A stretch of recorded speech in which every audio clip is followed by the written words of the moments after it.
selama kamu cuma berputar-putar di gereja saja, bagaimana kamu bisa maju? Maaf ya saudara, sungguh.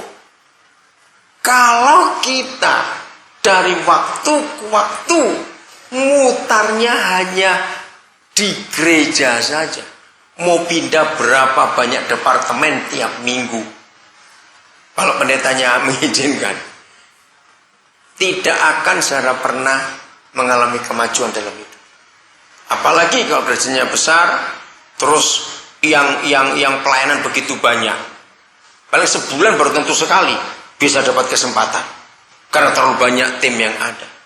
Nah, apakah itu hidup? Tidak. Karena Tuhan ingin kita itu keluar. Coba salah seorang baca Matius 28. Nah, kita tidak tanya kapan. Nah, kalau pertanyaan kapan kita bisa melakukan hal besar, yaitu tadi jadilah anak-anak. Karena semua anak kecil ingin kayak papanya, kayak mamanya. Nah, bagaimana? Jawabannya keluar dari gereja. Artinya jangan saudara ke gerejanya minggu saja. Yang lain jangan. Karena kita harus jadi berkat. Karena kalau tidak, kita akan terbelenggu di dalam situ. Pemuritan penting. Tapi kita harus tahu modelnya. Ada ayat yang ke-19, Matius 28. Ayat 19. Karena itu pergilah. Ya, stop. Perintah ini yang gereja sudah tidak pernah anggap sama sekali. Karena itu pergilah. Lagi sekali, kita disuruh apa oleh Tuhan Yesus? Pergi. Tapi lihat gereja bilang apa? Datanglah. Lu betul nggak? Datanglah. Sudah jelas salah. Kita harus datang ke mereka. Kita harus pergi ke mereka. Bukan mereka suruh datang. Bagi undangan. Hadirilah, datanglah, sudah jelas salah. Maka itu kalau kita cuma putar-putar di gereja saja, kita tidak akan melihat hal-hal besar dalam hidup ini. Kenapa? Karena kita tidak ketemu orang-orang yang belum diselamatkan. Kalau kita cuma di gereja, cuma putar-putar saja. Karena dari waktu ke waktu yang kita ketemu ya cuma orang-orang itu saja. Ini yang salah. Saudara, dalam Yeskiel pasal 34, Bapak kita itu pernah marah luar biasa. Dan gereja harus tahu. Coba kita lihat pasal 34 Yeskiel. Mulai ayat yang ke-16. Ya, hari ini kita harus tahu, dan ini yang menyebabkan gereja di Indonesia terbelenggu karena konsep terjemahan yang salah dalam ayat ini. Chandra, coba lihat bahasa Inggrisnya. Ya, saudara nanti yang bisa bahasa Mandarin, bahasa Jerman, bahasa Belanda, bahasa apa saja. Termasuk dalam bahasa Jawa saya pernah baca. Saya tanya orang punya bahasa Batak, ternyata bahasa Indonesia terjemahannya salah. Ini ya, judulnya mengerikan. Penghakiman atas gembala-gembala yang palsu. Yang hilang akan kucari.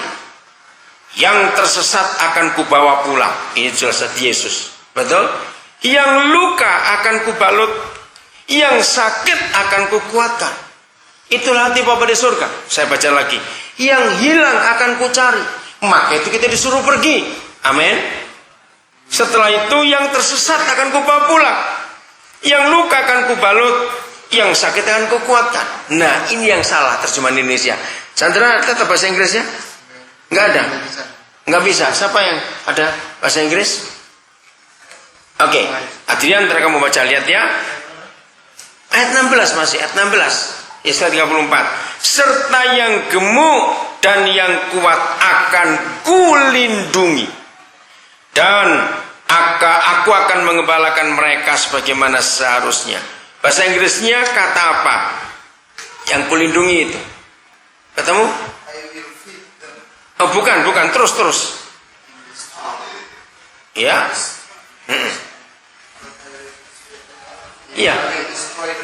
Iya, I will destroy the fat. Saudara, kenapa bisa begitu salah terjemahan ini? Yesaya 34 ayat 16. Saya pernah ketemu hamba-hamba Tuhan dari gereja-gereja besar.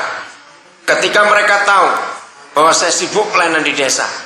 Terus mereka berkata, ya memang beda. Kalau bagianmu itu ke desa-desa, ke orang-orang kecil, ke bagian kami itu ke orang-orang yang kaya, ke orang-orang yang besar itu.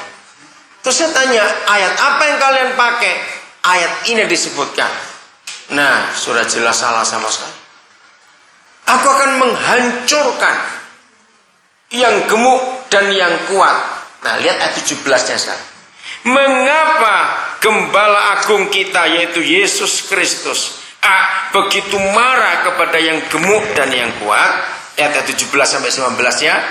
Dan hai kamu domba-dombaku, orang Kristen ini, ya, maka itu beritahukan yang hobinya sekolah teologi supaya dengar firman ini, untuk mereka batalkan. Ngapain? Karena kita nggak akan jadi berkat nanti. Dan hai kamu domba-dombaku, beginilah firman Yahweh Tuhan. Sungguh aku akan menjadi hakim di antara domba dengan domba, dan di antara domba jantan dan kambing jantan. Apakah belum cukup bagimu bahwa kamu menghabiskan padang rumput yang terbaik?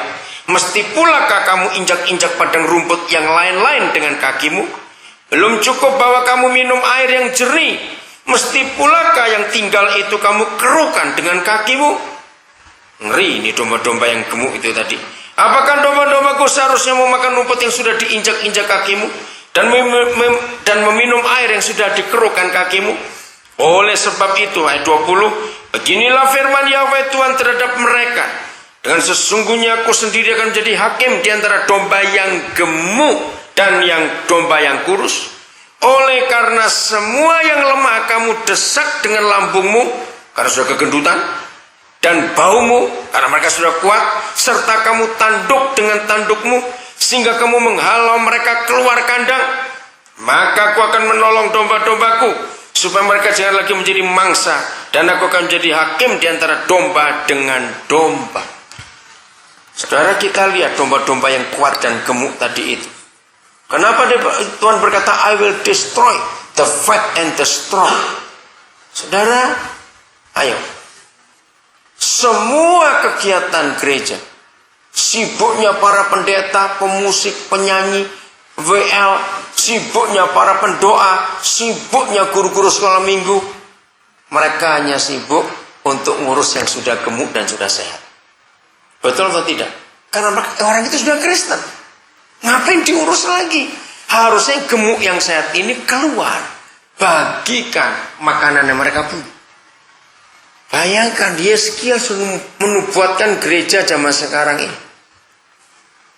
95% waktu, tenaga, uang, ide, fasilitas yang gereja punya itu kembali ke orang Kristen lagi. Itu 55%. Ngeri enggak itu? Maka itu Tuhan marah. Rumput yang begitu banyak mereka enggak makan, tapi jahat. Mereka enggak panggil yang kurus, tapi mereka injak-injak rumput itu. Air yang jernih mereka minum. Mereka enggak mau kasih yang kurus yang sakit, maka mereka injak-injak air sampai keruh. Itu semua dibuat oleh kambing-kambing dan domba-domba yang gemuk-gemuk dan sehat itu tadi. Karena sudah Kristen. Ayo kita mulai keluar, mencari mereka yang belum diselamatkan itu. Karena itu hati Tuhan. Nah, berpikir besar bukan buat gereja besar. Saya nggak bicara di Minasa, ini memang daerah Kristen. Tapi saya mau katakan kepada saudara, walaupun saya dimarahi oleh banyak pendeta, tapi saya ngomong apa adanya. Di daerah-daerah yang mayoritas Islam, bayangkan, kalau kita bangun gedung gereja yang besar-besar, itu buat mereka marah. Kenapa buat mereka marah? Siapa bisa jawab? Kenapa di daerah yang bukan Kristen, kalau orang Kristen bangun gedung gereja yang besar-besar, megah, itu buat yang mayoritas marah? Siapa bisa jawab? Kenapa? Ayo saya tunggu saudara jawab. Kenapa buat mereka marah? Apa tersaingi? Bukan. Saya radikal betul. Sejak saya awal jadi hamba Tuhan sampai hari ini, tidak pernah saya memberi 1 rupiah pun uang saya untuk bangunan gedung.